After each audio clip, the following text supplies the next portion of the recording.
Hey guys, today we're going to be looking at the different kinds of proportionality relationships that exist in triangles that are intersected by parallel lines. Let's take a look at the side splitter theorem, also known as the triangle proportionality theorem.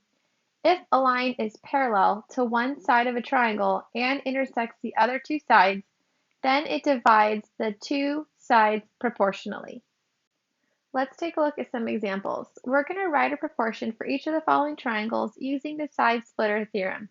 So first, let's look for parallel lines. We have two parallel lines here. DE is parallel to AC, and we know that based upon the arrow notation. Both of these lines intersect two sides of the triangle. So let's highlight some corresponding sides so we can write some proportions.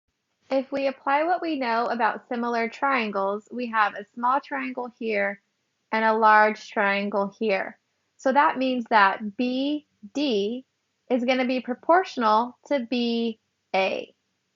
We can write BA as the sum of this side AD plus this side, which is BD.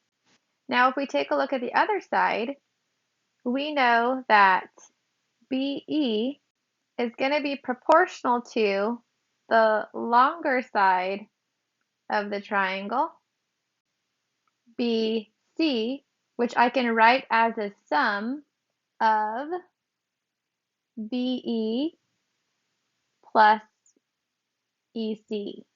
So the side splitter theorem says that if the line is parallel to another side of a triangle and it's intersecting two sides, then it's going to divide these two sides proportionally.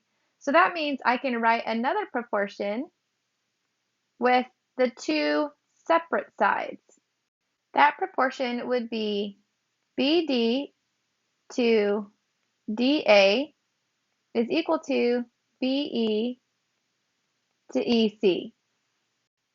Let's take a look at another example. We have a line that is parallel to this line. So this base of the smaller triangle is parallel to this base of the larger triangle. That means that it's going to split these sides proportionally.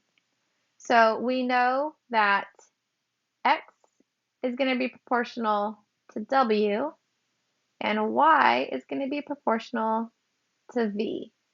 We can also write a proportion of the smaller triangle to the larger triangle. So if I did that, X would be proportional to X plus W because the long side of the triangle right here is represented by adding the X and the W together.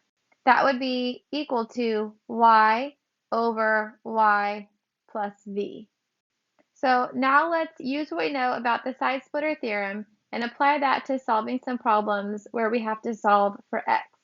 Notice that we have parallel lines, which indicates side splitter theorem, where the 5 will be proportional to the 10 and the X will be proportional to the 16. So we can write a ratio of 5 to 10 and set that equal to a ratio of X to 16. When you cross multiply, you'll get 10x is equal to 80 with an answer of 8 for x. So if we look at the sides, 5 is half of 10, 8 is half of 16, so the ratios are 1/2. If we wanted to use the other way to set up the proportion, it would have been 5 to 15 is equal to x over x plus 16 because x plus 16 is going to represent this larger side of the triangle. So this is obviously a little bit more difficult to solve, which is why I didn't solve it that way. So it would have been easier to apply the side splitter theorem and set it up this way. Let's take a look at letter B. We have two lines that are parallel. So these bases are parallel, meaning that x minus 4 is going to be proportional to x, and the 10 is going to be proportional to the 12. So if we set up our proportion, it would be x minus 4 to x is equal to 10 to 12. Now we're going to cross multiply. So we have 10 times x is equal to 12 times x minus 4. Normally I would like to divide this out, but 12 won't divide into 10x evenly, so we're going to distribute. So we have 10x is equal to 12x minus 48. Then I'm going to subtract the 12 to the other side. That would give me negative 2x is equal to negative 48. And then when you divide by negative 2 on each side, you get an answer of positive 24 for x. So when looking at these sides, the ratios would be 5/6, because 10 over 12 would simplify to 5/6, and so would 20 to 24. Now let's take a look at the corollary to the side splitter theorem, also called the three parallel lines theorem. If three parallel lines intersect two transversals, then the segments intercepted on the transversal are proportional. Let's take a look at how this compares to our diagram over here. So I'm going to highlight the parallel lines in red. So all these lines are parallel, and they are intersecting two transversals, which are here and here. This will create little line segments in between the parallel lines that are going to be proportional. So that would mean that A would be proportional to B and C would be proportional to D. Similarly, A would also be proportional to A plus B, and C would be proportional to C plus D. Let's apply this corollary side splitter theorem to this diagram. I'm going to first organize my work by just highlighting my parallel lines, and then also highlighting the different segments that I see to be proportional.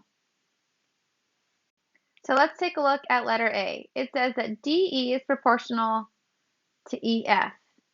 So DE is right here, and EF is right there. And then we're going to set that equal to AB over what value? AB is going to be proportional to BC. Let's take a look at another example. So we're focusing now on GH, but I'm going to look at the ratio that's given first.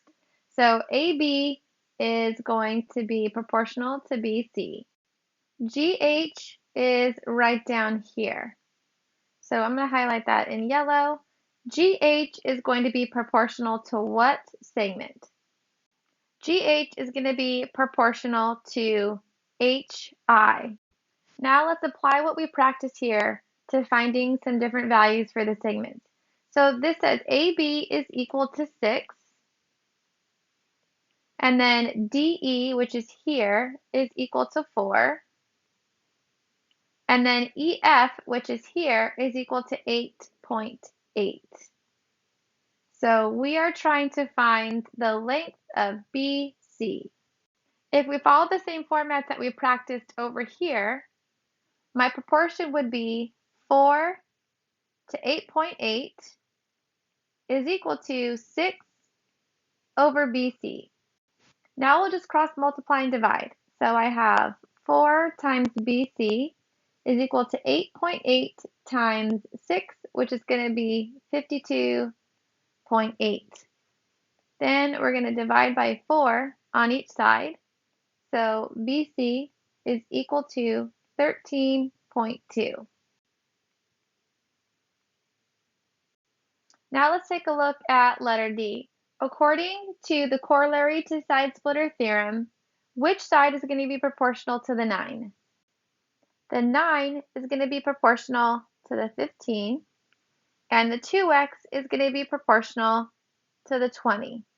Now I can set up my ratios. So I have 9 proportional to 15, and then 2x to 20. Now we can cross multiply and divide. So 2x times 15 is 30x. 9 times 20 is 180. If we divide by 30 on each side, we get an answer of 6 for x. Let's take a look at letter E. This one says careful, so that means it's going to be a little bit tricky. I see the 3 parallel lines, so we're going to be applying the corollary to side splitter theorem. I know that the 14 is going to be proportional to the 20, and the 4x is proportional to this side, but notice that this side isn't marked. So I don't know the value of this side, but I know the value of this side plus this side is 51. So in a sense, we're going to be comparing the short side to the long side. So one of my ratios is going to be 4x plus 1 over 51. What is the other side going to look like if I have 14? What is that going to be compared to? The 14 is going to be compared to 34 because that's what I get when I add 14 and 20. So the distance from here to here is 34. And we want to make sure we're following that same pattern because I went the longer distance on the other side. So now we're going to cross multiply and divide. We have 34 times 4x plus 1. And you're going to set that equal to 14 times 51, which is 714. I would always check to see if you can divide this out. So divide it into the 714 rather than distribute it in. So it does go in evenly, so let's divide it out. That will get rid of it on the left-hand side, leaving me with 4x plus 1. That's going to be equal to 21. Then subtract 1 from each side. 4x is equal to 20 with an answer of 5 for x.